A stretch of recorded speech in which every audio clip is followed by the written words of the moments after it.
Assalamualaikum warahmatullahi wabarakatuh. Nama saya Darun dari kelas 12 IPA 2. Saya akan menjelaskan perbedaan kritik dan esai.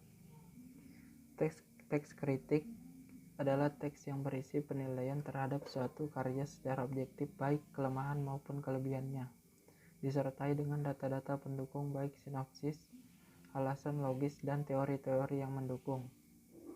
Sedangkan teks esai berisi kajian tentang suatu objek atau fenomena tertentu berdasarkan sudut pandang pribadi penulisnya, bersifat subjektif dan disajikan dengan gaya bahasa khas penulisnya. Adapun perbedaan dan esai berdasarkan pengetahuan.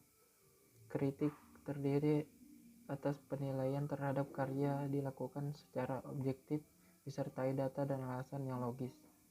Kedua, penilaian sering kali menggunakan kajian teori. Ketiga, pembahasan terhadap karya secara utuh dan menyeluruh. Sedangkan dengan esai berisi objek kajian dapat berupa karya atau fenomena. Kedua, tidak ada ringkasan atau sinopsis pada karya. Ketiga, tidak selalu membutuhkan data. Perbedaan kritik dan esai berdasarkan segi pandang penulisnya. Kritik terdiri atas penilaian terhadap karya dilakukan secara objektif disertai data dan alasan yang logis.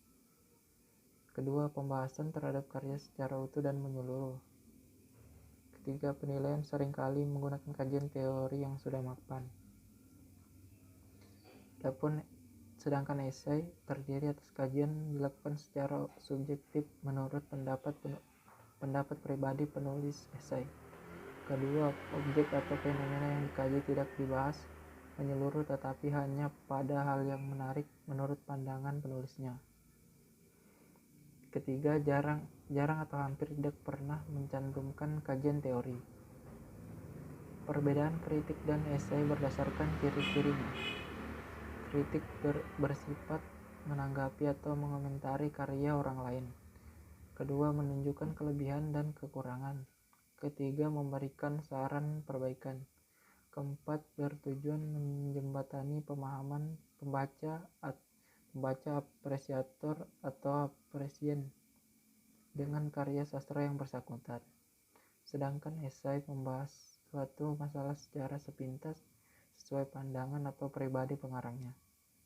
Kedua, pengembangan gagasan secara bebas variatif sesuai keinginan pengarangnya.